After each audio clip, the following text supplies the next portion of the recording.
Hello story lovers, welcome back to my channel చేరవా ప్రియా part 50.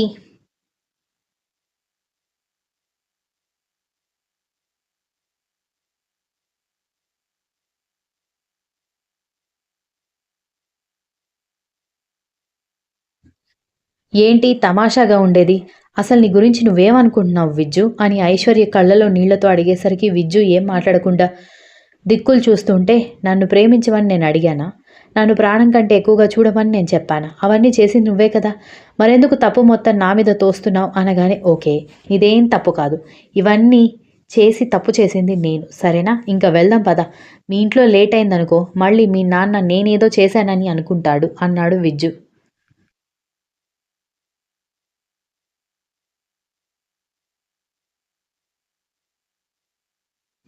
Viju please, నేను చెప్పేది వినిపించుకోవడానికి ట్రై చెయ్యి అనగానే, ఏం వినాలి? ఎందుకు వినాలి? చూడు, నువ్వు అన్నది నిజమే. నువ్వు ప్రేమించమని అడగలేదు, నా ప్రాణం కంటే ఎక్కువగా నిన్ను భావించమని నువ్వు చెప్పలేదు. అవన్నీ చేసి ఈరోజు హార్ట్ బ్రేక్ అయ్యి పిచ్చోళ్లాగా తిరుగుతోంది నేనే. నువ్వు మంచిదానివే, మనస్సు వెళ్ళిన ప్రతి చోటికి మనిషి వెళ్ళకూడదంటారు. కానీ నా మనసు కోరుకుందని నేను నీ వైపు వచ్చాను. కానీ అది ఎంత తప్పు అనేది నాకు బాగా అర్థమైంది. ఇంక వెళ్దాం పద, ఎక్కువసేపు ఇక్కడ ఉండడం మంచిది కాదు అన్నాడు విజ్జు.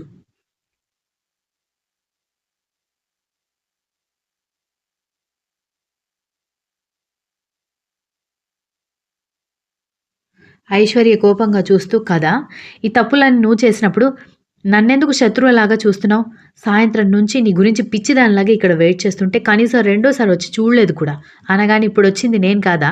నా ఆత్మ వచ్చింది అనుకుంటున్నావా అని వెటకారంగా అడిగేసరికి, వచ్చావులే, బాగా లేట్ అయిపోయింది. ఒకవేళ ఏదైనా అయితే కంపెనీ నీది కాబట్టి రెస్పాన్సిబిలిటీ నీదే అవుతుంది. అందరికీ సమాధానం చెప్పుకోవాల్సింది నువ్వే కాబట్టి వచ్చావు. నా మీద ప్రేమతో కాదు అనగానే, నీ ప్రాబ్లం ఏంటి? నిన్ను ప్రేమించమని నువ్వు అడగలేదు, అది నా తప్పే. ఇప్పుడు నీ మీద ప్రేమ లేదని అర్థం లేకుండా అడుగుతున్నావు. అసలు నీకు నా నుంచి ఏం కావాలి అని అడిగాడు.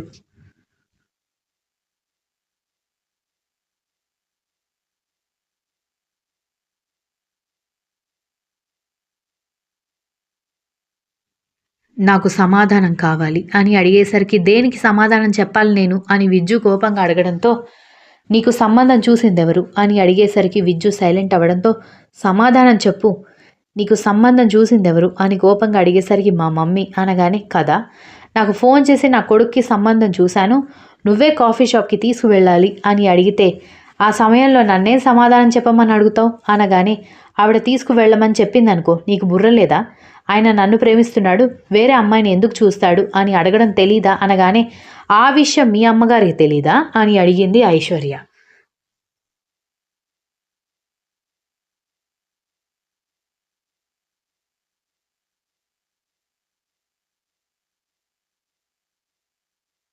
విజ్జు మళ్ళీ మౌనంగా ఉండడంతో, చెప్పు, నువ్వు నువ్వు నన్ను ప్రేమిస్తున్న విషయం మీ అమ్మగారికి తెలీదా?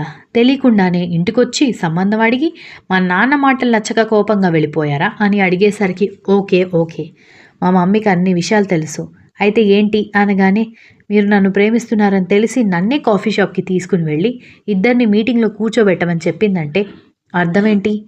నీ వల్ల నాకు అవమానం జరిగింది కాబట్టి నా కొడుక్కి వేరే పెళ్లి చేస్తున్నాను కాబట్టి దానికి హెల్ప్ చేయాల్సింది నువ్వే. ఎందుకంటే నిన్ను మనసులో పెట్టుకొని నా కొడుకు వేరే అమ్మాయిని చూడడు అని అర్థం, అంతే కదా అని అడిగింది.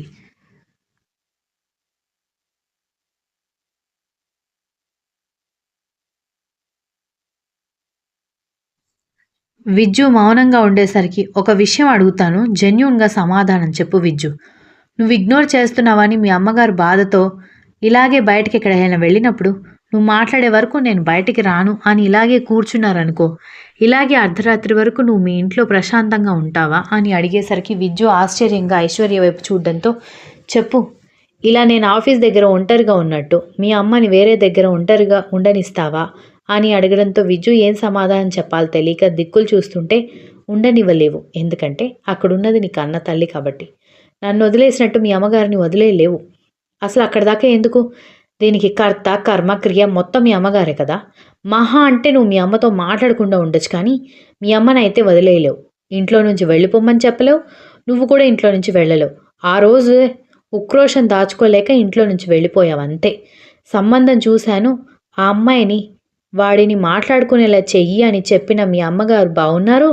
కోపంగా వెళ్ళిపోయిన నువ్వు బావున్నావు. ఇక్కడ శిక్ష నాకు పడిందెందుకు అని అడిగింది ఐశ్వర్య.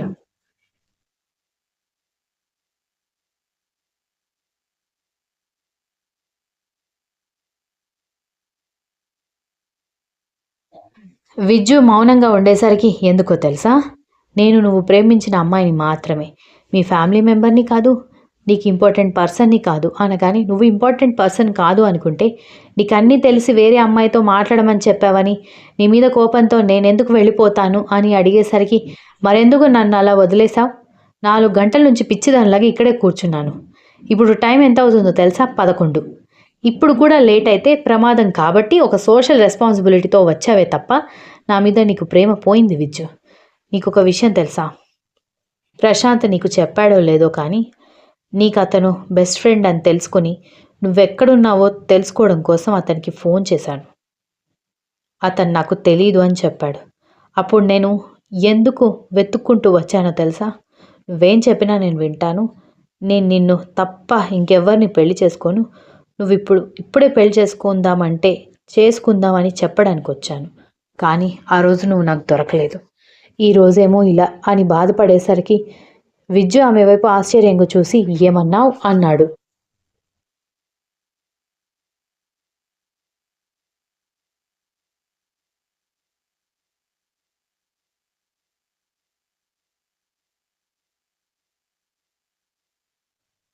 ఐశ్వర్య ఏడుస్తూ ఉంటేనే సంజయ్ ఆఫీస్ ముందు బండి ఆపి ఐశ్వర్య అని పిలవడంతో అన్నయ్య అని పిలుస్తూ ఇక నీకు నాకు రామ్ రామ్. ఆ రోజు మా నాన్న ఎలా ప్రవర్తించాడో నిన్న మీ అమ్మగారు కూడా అలాగే ప్రవర్తించారు. ఈరోజు నువ్వు అలాగే ప్రవర్తించావు. మీ ముగ్గురికి నాకు తేడా తెలియట్లేదు. విజ్జు, ఇక నేను నిన్ను డిస్టర్బ్ చేయను. ఇప్పటి వరకు నా మీద ప్రేమతో తిరిగి వస్తావని వెయిట్ చేశాను కానీ ఎప్పుడైతే నువ్వు నన్ను సంబంధం లేని దానిలాగా తీసి పడేశావో అప్పుడే ఇంక నీ గురించి ఆలోచించి అనవసరం అని నేను అర్థం చేసుకున్నాను అని చెప్పి సంజయ్ దగ్గరికి వెళ్తూ ఉండగా ఐశ్వర్యని పిలుస్తూ విజ్జు వస్తూ ఉంటేనే ఏంటి ఇంతసేపు ఇక్కడ ఏం చేస్తున్నావు? ఇంతసేపు ఇతను నిన్ను డ్రాప్ చేస్తాడని వెయిట్ చేశాను. ఇంకా రాకపోయేసరికి కంగారు వచ్చేసి నేనే వచ్చాను అన్నాడు సంజయ్.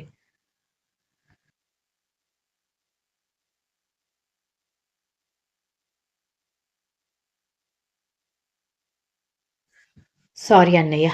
నువ్వు మళ్ళీ 2 గంటలు నా కోసం పడి లేచి రావాల్సొచ్చింది అనగానే ఇట్స్ ఓకే. అదేం అంత పెద్ద ప్రాబ్లమ్ కాదు అని విజ్జు వైపు చూసేసరికి సంజయ్ ఒక్క నిమిషం. నేను ఐశ్వర్యతో మాట్లాడాలి అనగానే అవసరం లేదన్నయ్య. వెళ్దాం పద. వాళ్ళ తాపత్రయం మాత్రమే మనం అర్థం చేసుకోవాలి. మన గురించి ఎవరికీ పట్టదు అని చెప్పి ఐశ్వర్య బైక్ మీద కూర్చోడంతో సంజయ్ ఏం జరిగిందో అర్థం చేసుకుని చెల్లెల్ని ఇంటికి తీసుకెళ్ళిపోయాడు.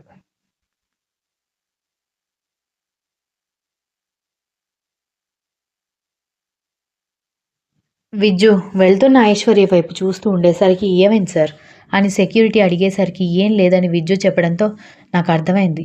అంత దూరంగా మాట్లాడుకుంటున్నా మీ ఇద్దరి సంభాషణ నాకు వినిపిస్తూనే ఉంది. మీరిద్దరూ ప్రేమించుకుంటున్నారా అని అడిగాడు.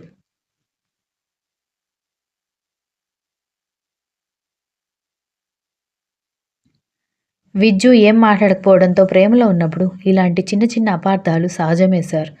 ఇలా అపార్థాల వల్ల కలిసే ప్రేమ చాలా గట్టిపడుతుందంట. ఏం కాదు. మీ ప్రేమ బలంగా ఉంటే మిమ్మల్ని ఐశ్వర్య అమ్మాయి వెతుక్కుంటూ వస్తుంది అనగానే లేదు వెతుక్కుంటూ వచ్చినా దాన్ని కోపంతో నేనే అవాయిడ్ చేశాను అనగానే ఏం పర్లేదు సార్. నిజంగా ప్రేమ అనేది ఉంటే ఒకరికొకరు దూరంగా ఉండలేరు అని చెప్పాడు వాచ్‌మ్యాన్.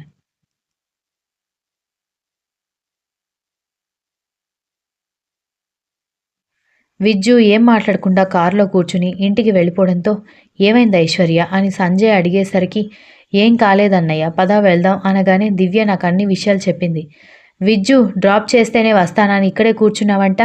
మరి విజ్జు వచ్చాడు కదా, ఎందుకు అంత కోపంగా వచ్చేసావని అడిగేసరికి ఎప్పుడొచ్చాడో తెలుసా? 10:30కి అని చెప్పేసరికి ఎప్పుడో ఒకప్పుడు వచ్చాడు కదా అనగానే అలా మాట్లాడుతున్నావేంటన్నయ్య?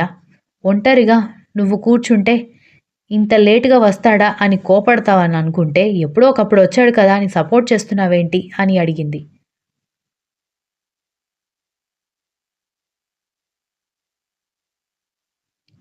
ఇద్దరూ ఒకరి మీద ఒకరు కోపంగానే ఉన్నారు. అలాంటప్పుడు ఇలా పట్టుదలగా పోకూడదు.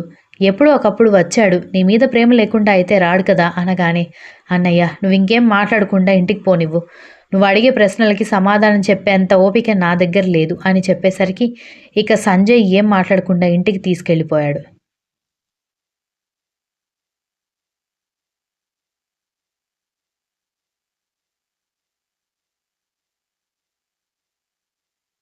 ఏంటి ఐశ్వర్య ఇది? ఏం జరుగుతోంది ఇక్కడ? అని ఇంట్లోకి రాగానే ఐశ్వర్య తండ్రి అడిగేసరికి అది అలసిపోయి వచ్చింది. ఇప్పుడే అడక్కపోతే ఏమైంది? నెమ్మదిగా రేపొద్దున అడగొచ్చు కదా అని ఐశ్వర్య వాళ్ళ నాన్నమ్మ తిడుతుంటే, అమ్మా అది పని చేసి చేసి అలసిపోలేదు. వాడి కోసం వెయిట్ చేసి చేసి అలసిపోయింది. ఏడువాడు డ్రాప్ చేయడానికి వచ్చాడా అని వెటకారంగా అడిగేసరికి లేదు. నేను అన్నయ్య బైక్ మీద వచ్చాను అని చెప్పింది ఐశ్వర్య. అన్నయ్య బైక్ మీద వచ్చేదానికి ఇంతసేపు ఎందుకు వెయిట్ చేశారంట అని వెటకారంగా అడిగాడు.